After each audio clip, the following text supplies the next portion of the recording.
Mesdames, Messieurs, bonsoir. Il est 19h50 et voici les titres du journal.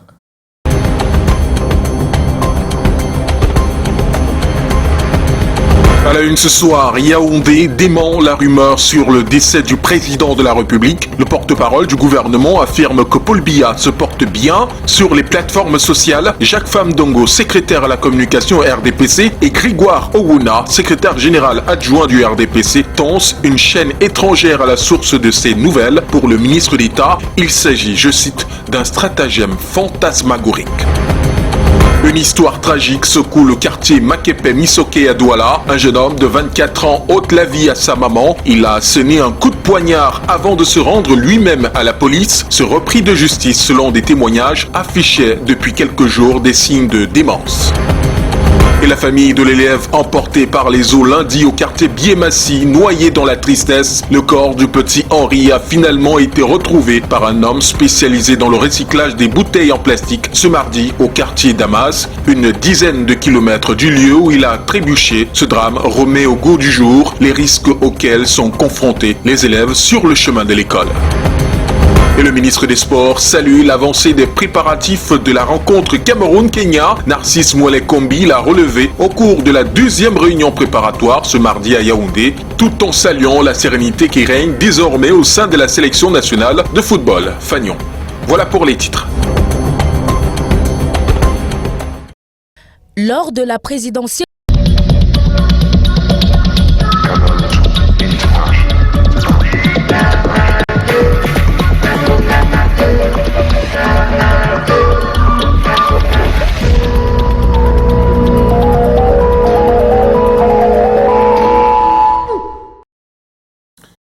Ouvrant ce journal, les rumeurs autour de la maladie ou la mort supposée du président de la République se fondent sur les faits que certains disent n'avoir plus aperçu Paul Biya depuis la clôture du sommet Chine-Afrique le 7 septembre dernier. Des hommes politiques et des acteurs de la société civile sont allés jusqu'à inviter le cabinet civil à apporter des clarifications sur le silence du président. Retour sur la genèse de ces questionnements sur l'état du président dans cet élément que nous propose Monique Naoussi-Fosso. comme marronnier, la mort du président Paul Biya semble désormais faire partie des incontournables de l'actualité nationale. Cette fois encore, les rumeurs autour de son silence prolongé ont fait bondir les autorités de Yaoundé au niveau de son parti, notamment le RDPC. Jacques Famdongo arbore sa double casquette de membre du bureau politique du comité central et de secrétaire à la communication pour faire une mise au point. Une chaîne de télévision étrangère annonce ce jour le décès du chef de l'État, son Excellence Paul Biya. Il s'agit d'une nouvelle dénuée de tout fondement. Ce stratagème fantasmagorique ne doit pas ébranler la maturité politique, la lucidité et le patriotisme des Camerounais et des amis de notre cher et beau pays. La toile s'enflamme, les camps s'affrontent à coups de posts et de commentaires qui font jaillir un autre cadre du parti. Grégoire Owuna agite le bâton. Le secrétaire général adjoint du parti de la Flamme milite en faveur de sanctions rudes et fermes à l'endroit de tout vecteur de ces fake news. Ceux qui tentent par divers moyens de tromper l'opinion en annonçant le décès du chef de l'État camerounais doivent payer le prix fort suite à un si grossier mensonge. Puisqu'ils n'ont aucune conscience humaine, les institutions appropriées doivent sévir face à ces imposteurs d'où qu'ils viennent et quel que soit le lieu d'où ils émettent. Les sorties se multiplient en tout cas. D'autres acteurs souhaitent au milieu de cette abondance de communication, voir avant de croire. Et vous l'avez compris, on parlait plutôt depuis quelques jours, le débat public qui était marqué par un sujet majeur, l'état de santé du président de la République et face aux rumeurs qui le donnent mort, des sorties officielles qui viennent effectuer le démenti et des cadres du rassemblement du parti, du Rassemblement démocratique du peuple camerounais, comme vous l'avez vu au pouvoir, mettent en garde contre les articles malveillants. Et depuis quelques heures, des rumeurs toute nature circulent à travers les médias conventionnels et les réseaux sociaux sur l'état du président de la République. Son Excellence Paul Biya, des chaînes de télévision en quête d'une certaine reconnaissance au sein de l'opinion publique s'en font l'écho par des annonces péremptoire assorti de commentaires tout aussi tendancieux les uns que les autres, mais sans aucun rapport avec la réalité des faits. Le gouvernement de la République affirme sans ambages que ces rumeurs relèvent du fantasme et de la pure imagination de leurs auteurs.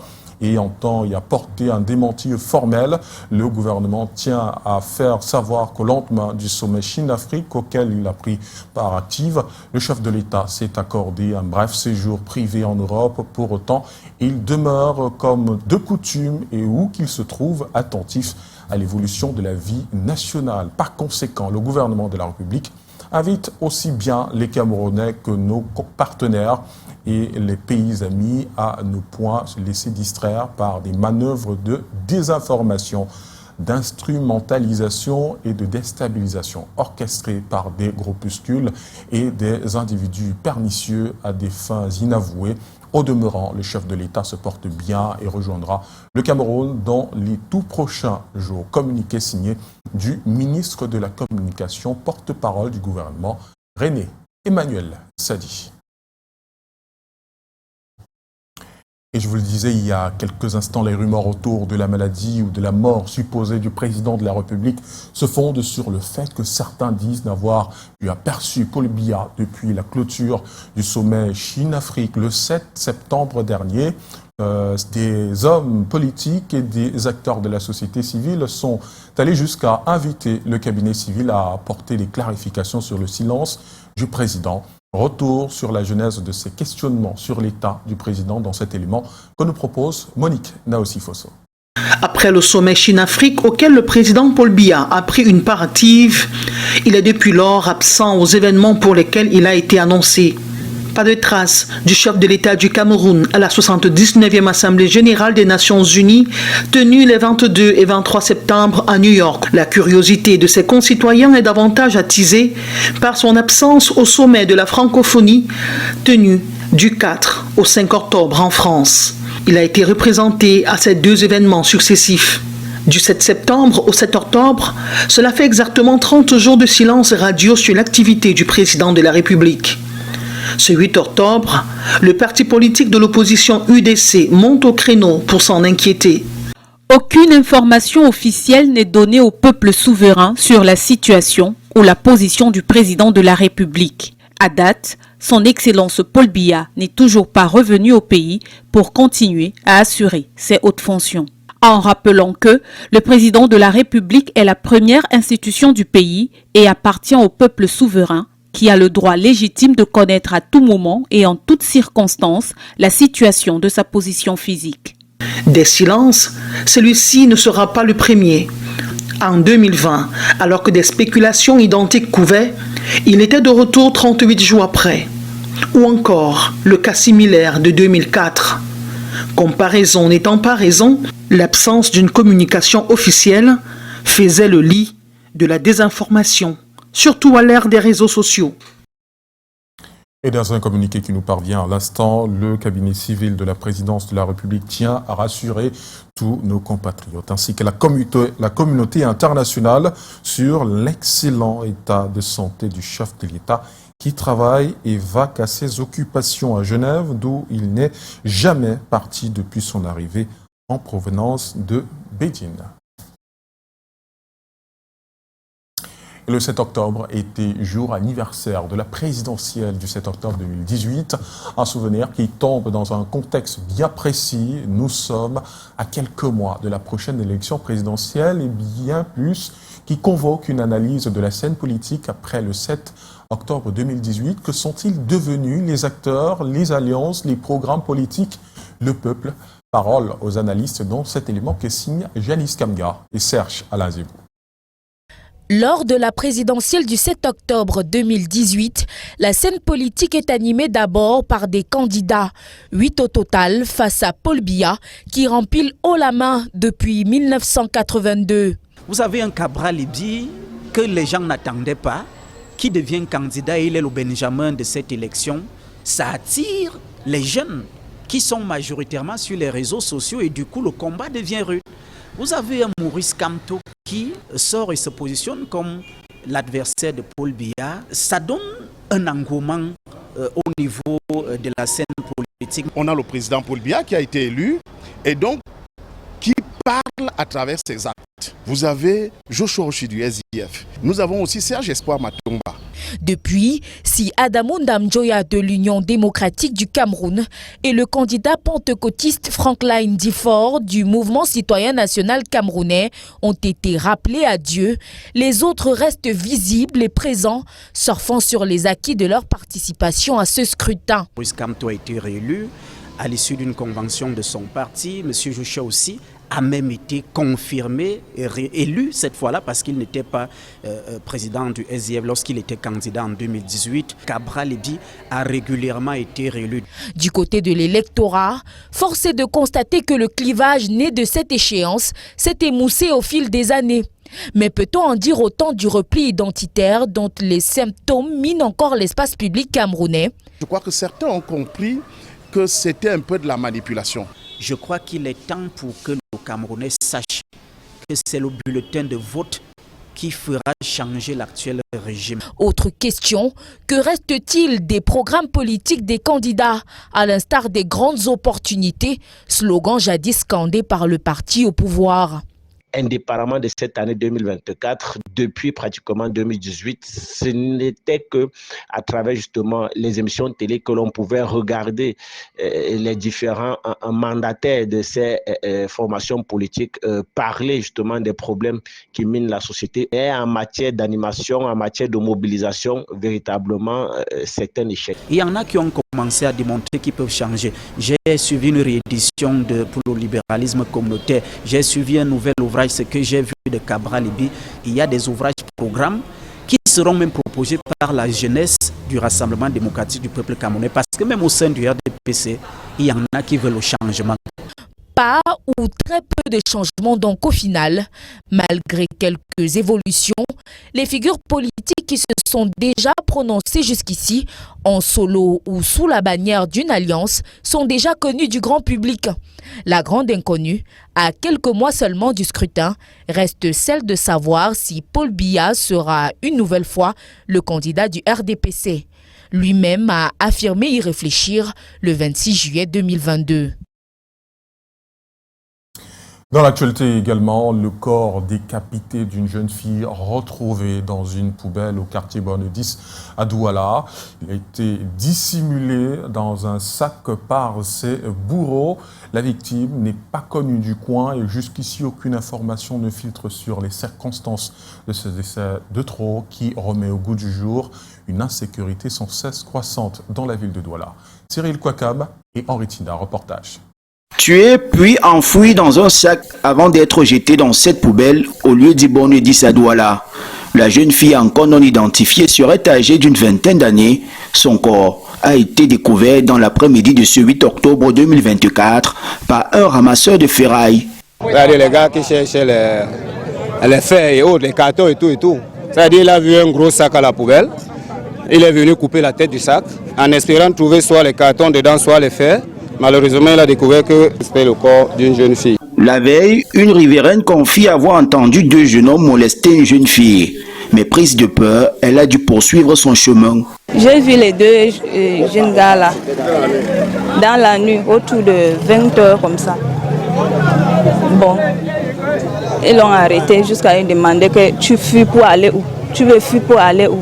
Donc, moi j'ai regardé, j'ai pris ma route, je suis partie. Ils sont restés là. Ils ne connaissent pas ce qui s'est passé. Je ne sais pas si c'est elle ou c'est nous, je ne sais pas. À Borne 10 et environ, les scènes de violence et d'agression inquiètent les populations riveraines. Kades Borne 10, il y a beaucoup d'agressions. Même en journée, même la nuit, on agresse. On ne sort même plus en sécurité. On a peur même de sortir souvent dans la maison. On rentre du travail en soir, on a peur de rentrer. Même si on prend la moto directement à la maison, subitement, on peut nous agresser devant notre porte. Il n'y a pas la sécurité vraiment ici à Kades Villa, il n'y en a pas. On veut vraiment la sécurité, s'il vous plaît. Aidez-nous vraiment. La foule curieuse espère des mesures urgentes des autorités de la ville et des forces de sécurité. Jusqu'à notre départ, le corps, lui, était toujours sur place. Et drame au quartier Makepe-Misoke à Douala, un jeune homme poignarde mortellement sa mère et se rend à la police. Le mis en cause a repris de justice consommateur de drogue et est suspecté de démence par le voisinage. Il affichait depuis peu un comportement et des actes, des propos incohérents. Retour sur les faits dans cet élément de Titi Freeman et Thierry Nanar. Le drame secoue le quartier Makepe-Misoke dans l'arrondissement de Douala 5e depuis sa survenue le dimanche 6 octobre dernier. Un jeune homme de 24 ans ôte froidement la vie à sa génitrice à coups de poignard avant de se rendre à la police. Elle ne s'est pas attendue à ça. Il est sorti comme ça derrière, poignardé sa mère au cou et à la côte. Et il s'est enfui. Lui-même l'a pris la moto pour se rendre au commissariat d'Izien. L'infortuné, un repris de justice et grand amateur de drogue, serait atteint de démence. Il affichait depuis peu un comportement et des agissements inquiétants. Son fils qu'on appelait dimanche, pour dire qu'il s'est rendu à Yaoundé, entre guillemets, à la présidence. Il avait fait la prison, il a été à Nobel une fois, il a passé 3 mois à Nobel. Je pense quelques petites cellules qu'il a déjà eu à faire pour sa maman se débarquer pour faire tout, pour le libérer. Il consommait la drogue. Quand il parle, il dit quelque part comme s'il est perdu. Après, quand il parle avec moi, un temps, il dit qu'il veut être le président de la République. Son changement a mis déjà très long. Ce n'est pas une histoire d'1 an. C'est depuis très longtemps que... Son acte serait alors un coup longtemps prémédité. Dernièrement, il me dit tout simplement que là où il est, il va faire quelque chose que si ça me plaît ou ça ne me plaît pas, il s'en fout. Et il me dit de ne pas parler à sa mère. Moi, je dis que je ne veux pas laisser, il monte voir sa mère. Je lui dis que voilà ce que l'enfant dit, rentre, causer avec lui. Un horrible projet, finalement mis en exécution. L'auteur du matricide est en détention depuis lors, au commissariat du 10e arrondissement. Sa mère a rendu l'âme sur le champ. Henri, 13 ans, ne reverra plus sa famille. Le corps du petit garçon a été retrouvé ce 8 octobre au lieu-dit Damas, à plus d'une dizaine de kilomètres du lieu où il a été emporté par les eaux de pluie. La scène s'est déroulée hier matin pendant la forte pluie qui s'est abattue à Yaoundé. Au lieu-dit Pont Biémassilac, c'est un recycleur de bouteilles en plastique qui a retrouvé le corps du jeune homme. La nouvelle va plonger la famille et les populations dans une profonde douleur. Nous aurons cet élément dans nos prochaines éditions. On parle à présent de la disparition sur le chemin de l'école de ce petit garçon âgé de 13 ans au quartier Biémassi qui remet au goût du jour les multiples dangers qui guettent les enfants sur le chemin de l'école. Occasion pour demander aux parents quelles sont les mesures prises pour la sécurité de leurs enfants. Tous se penchent pour accompagner les enfants à l'école. Joël Diom 3 et Samuel Ebakissé.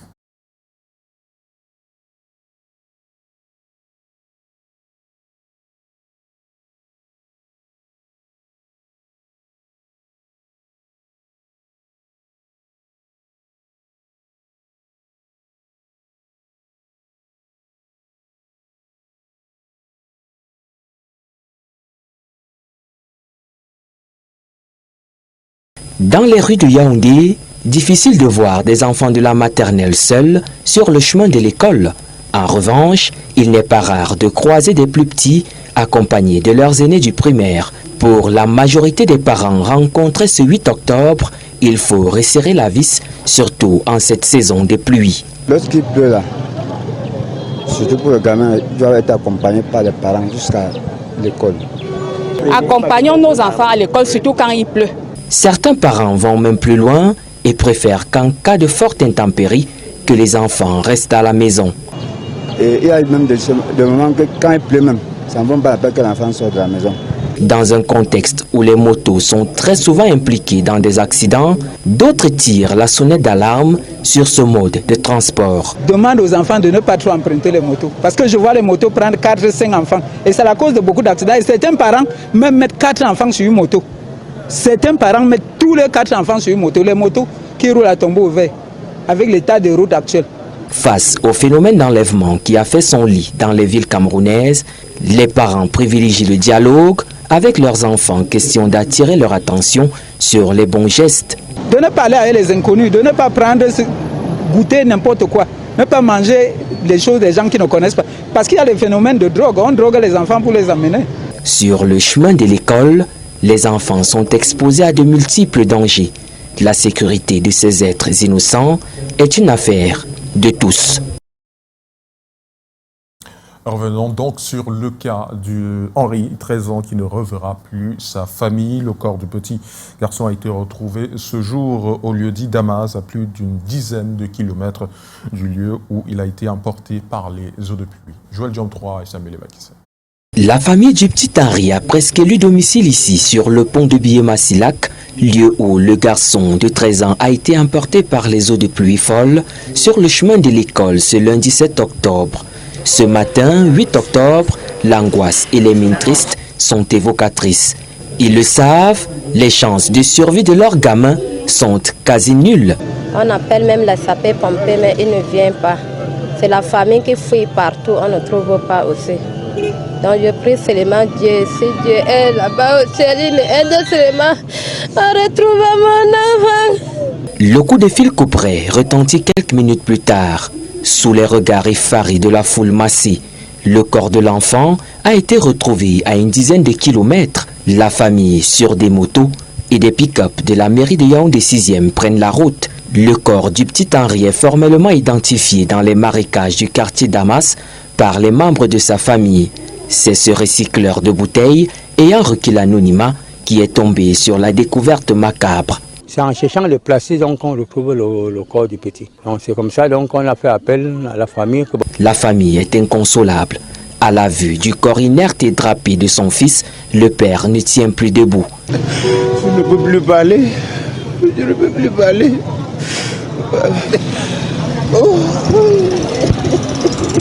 L'arrivée des sapeurs-pompiers après la découverte du corps n'est pas du goût des riverains. Et c'est regardez-les, peut-être ils ont appris qu'on a trouvé le corps qui sont venus.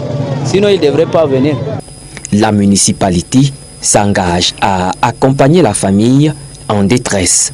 Nous allons tout mettre en œuvre pour accompagner la famille qui semble être très démunie. Direction la morgue pour le petit Henri, brutalement arraché à la vie à tout juste 13 ans. Et la force des eaux continue de dicter sa loi aux habitants du Cameroun à Massok, localité de la région du littoral, près de Pouma. Les populations, une fois de plus, fait les frais de la fureur des flots. Le pont enjambant le Ngoé n'a pas résisté à la pression des eaux des pluies torrentielles du 16 et 17 septembre dernier. Et ce mardi, le ministre de l'administration territoriale a foulé le sol de ce village meurtri afin de mesurer l'étendue des ravages causés. Delphine Fonkotene, Constant Kamgar. Ces masses de fer froissées témoignent de la fureur des eaux. Et toutes nos excuses pour la qualité de cet élément. Nous poursuivons ce journal sur le linéaire Banjoum-Fokoué, long de 18 km, qui est coupé et du chef-lieu de l'arrondissement situé dans la région de l'Ouest. Le mauvais état de la route est la principale cause. Les populations de cette partie du pays vivent le calvaire et sollicitent l'aide du gouvernement. On voit cela avec notre correspondant, Eric Matané.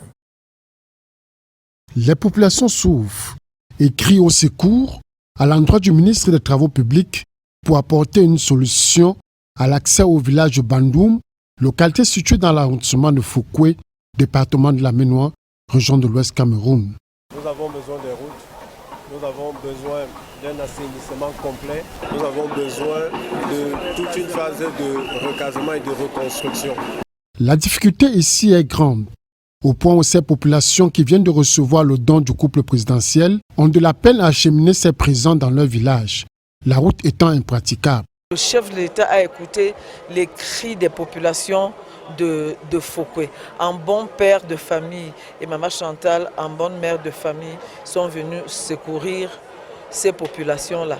Malgré les efforts et la volonté de la municipalité, celle-ci n'a pas assez de moyens pour apporter une solution au problème du mauvais état de route. Bandoum-Fokoué, long de 18 km, il faut le faire en 2 heures de temps. Nous allons après ceci aller vers le ministre des Travaux publics pour le prier dans ce qui gère comme urgence, de venir faire sortir ces amas de terre pour permettre aux populations d'entrer et de sortir parce qu'elles sont bloquées. La première solution pour ce travail au village, c'était une pelle excavatrice pour permettre d'abord d'irriguer le lit d'eau et permettre aux petits-enfants de traverser pour aller à l'école. La maternelle ne fonctionne plus en Bandoum, l'école publique ne fonctionne plus. Quand je prends le maternel, demain mardi, les enfants vont faire comment? Les populations du village de Bandoum sont d'ores et déjà à l'abri de la famine et du matériel de couchage. Mais d'autres préoccupations n'ont pas encore eu de suite, notamment les routes et les logements, d'où l'interpellation du ministre de l'Habitat. Autre chose, dans les rues de Douala, les habitants vaquent à leurs occupations, la peur au ventre.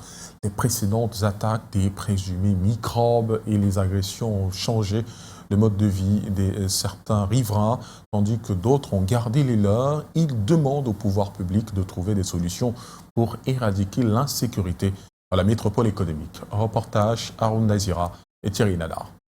Les récentes attaques des présumés microbes ont créé la psychose dans l'esprit de certains habitants de la ville de Douala. Ils disent ne plus être en sécurité, ils vivent dans la peur. Littéralement, on a peur. Qui n'a pas peur? Ils ont créé une psychose. On a même peur de sortir marcher avec le téléphone en main. On s'est dit qu'à tout moment, on peut sortir avec le couteau et puis nous le chipper. L'insécurité y est. Nous sommes vraiment dans l'insécurité. Leurs habitudes de vie ont changé. Maintenant, il faut être 2 fois plus vigilant pour ne pas être la cible des agresseurs. 20 tonnes me couvrent plus dehors. Puisque la dernière fois, j'ai comme l'impression que c'est toujours aux environs de 19h qui sortent. Donc, ce qui fait que je m'arrange à ce que 20 tonnes ne me couvrent plus dehors. Pour ma propre sécurité, je suis obligé de caler les rendez-vous un peu plus tôt. Et surtout en journée. Mais en soirée, j'y vais pas. Je prends beaucoup plus de précautions. J'essaie de rentrer un peu plus tôt et de ne pas sortir très tard. Et quand bien même je rentre, j'essaie de m'arrêter où il y a assez de monde. Si certains riverains vivent la peur dans le ventre, d'autres par contre disent ne pas avoir de soucis à se faire. Dans le quartier dans lequel je vis, je suis en sécurité. C'est pas de problème. Donc je peux sortir à n'importe quel moment et rentrer à n'importe quelle heure. J'ai pas de problème. Je n'ai pas de crainte, je n'ai peur de personne. En fait. Je suis sans crainte. Mes activités sont toujours je vais à mes occupations quotidiennes tous les jours. Une nouvelle attaque des microbes a sémé la terreur dimanche soir au quartier Cité des Palmiers. Un nouvel incident qui plonge la ville de Douala dans un climat d'insécurité. Et entre vols, agressions et enlèvements, les populations sont de plus en plus prises entre otages par des hors-la-loi. Le constat est fait selon lequel ces derniers sont pour la plupart les repris de justice ou évadés de prison. Pour comprendre la situation, Corinne Jovialta-Sonkeng et Stéphane Binac sont allés à la rencontre d'un expert en questions sociales cet après-midi. Reportage. Il se nourrissait des souris en prison. Pour survivre dans le milieu carcéral, il faut parfois faire la sauvette. Noël Clinton, invité de l'émission Intime Conviction sur Canal 2 International, raconte son vécu en prison. En prison, j'étais un taximan. Taximan, le genre que je suis à la grille. Quand tu entres, maman, tu veux voir qui est ton fils? Donne-moi le carnet. Je prends le carnet, même s'il est dans quel trou. Je vais aller le sortir. Et quand je le sors, c'est sans fin. Donc je me contentais du conchap, la prison, le maïs avec les cafards. Et parfois, je me nourrissais des souris en prison. J'arrêtais, je brisais, je mangeais. Les conditions de vie dans le milieu carcéral au Cameroun sont problématiques. Vous ne pouvez pas être dans un espace de plus de 3000 personnes et on nourrit des gens au maïs, haricots, au quotidien. La question, par exemple, de l'accès aux soins. On soigne tout avec le paracétamol. La prison va donc devenir, dans un environnement comme celui-là, un laboratoire de fabrication des délinquants. Dans les gangs de malfrats, ravisseurs et microbes appréhendés ces derniers temps au Cameroun se retrouvent au moins un repris de justice ou évadés de prison. Le phénomène s'explique par plusieurs facteurs. Les facteurs individuels. Dans les facteurs individuels, on peut parler de troubles mentaux. Vous savez que les personnes incarcérées présentent souvent des troubles mentaux qui sont soit non traités, soit insuffisamment traités. L'addiction aux stupéfiants. De plus en plus, la consommation de ces stupéfiants est très répandue en milieu carcéral, au point où même quand ces personnes sortent de ce milieu, il y a toujours cette tendance à la dépendance. La sortie de prison, une phase sensible et délicate. Parce que, il faut trouver un emploi, il faut travailler sur les frustrations, parce que comment est-ce que les autres nous perçoivent? quels que soient les aléas, on va toujours vous percevoir comme un ancien détenu. C'est un facteur qui est lié à l'incarcération et qui peut amener quelqu'un à estimer que comme je ne peux plus m'insérer socialement, alors je retrouve ce à quoi j'étais habitué à la prison. L'absence des politiques de réinsertion, selon l'expert en questions sociales, constitue un facteur important qui maintient les anciens détenus dans leur ancien amour, le crime. Et du coup, on fait semblant d'être surpris quand on arrête encore un groupe de bandits et qu'on se retrouve que dans ce groupe de bandits, les 3/4 sont les anciens détenus. La prison, qui a pour vocation première la resocialisation des individus, devrait multiplier des efforts pour l'effectivité du rôle qui est sien.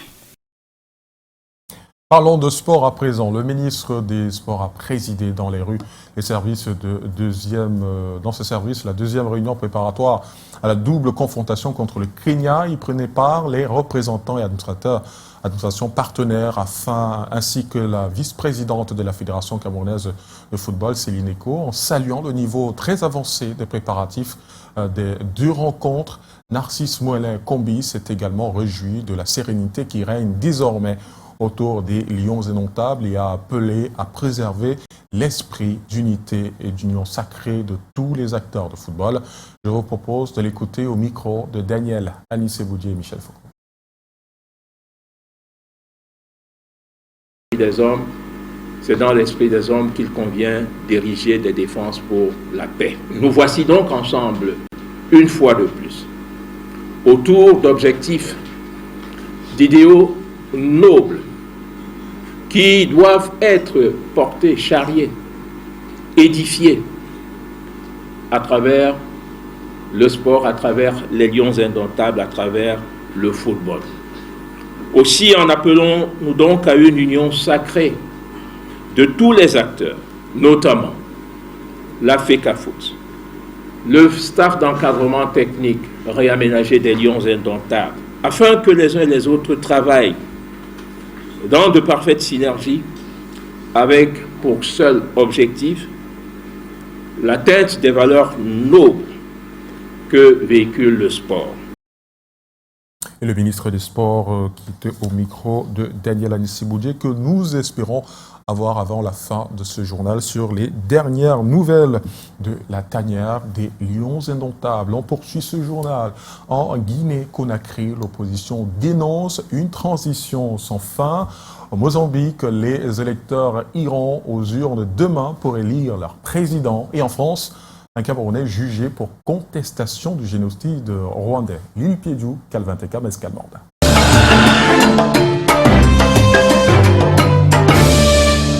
L'opposition dénonce le non-respect de la charte de la transition en Guinée-Conakry. La décision de transférer le pouvoir à un gouvernement civil avant la fin de l'année 2024 a été reportée vers 2025. Ce qui n'a été servi le 5 septembre 2021 à ce que nous vivons aujourd'hui, en fait, les promesses n'ont pas été tenues, donc entre autres, en termes de respect des droits de l'homme, entre autres, en termes d'engagement vu ce qui devait être fait pour qu'effectivement nous puissions assister au retour à l'ordre constitutionnel, on est à même de dire que les promesses n'ont pas été tenues dans la globalité. Peu de 3 ans après la chute du président Alpha Condé et la prise du pouvoir par le colonel Mamadi Doumbouya, l'incertitude persiste face à la multiplication des dérives autoritaires, l'absence de calendrier électoral et les entraves à la liberté d'expression et des cas d'enlèvement.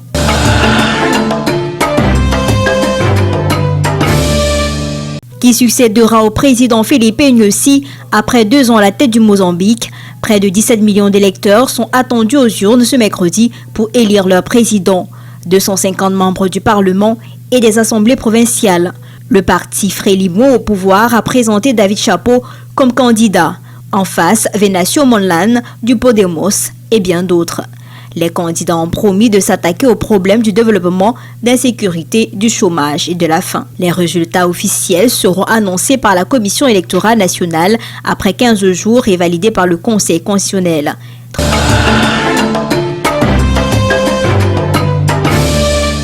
Le Camerounais Charles Onana, jugé pour contestation du génocide rwandais. Il est au cœur d'un procès historique en France pour contestation publique de crimes contre l'humanité. Dans son livre Rwanda, la vérité sur l'opération turquoise 2019, Charles Onana remet en cause la planification du génocide des Tutsis au Rwanda, qualifiant cette thèse de l'une des plus grandes escroqueries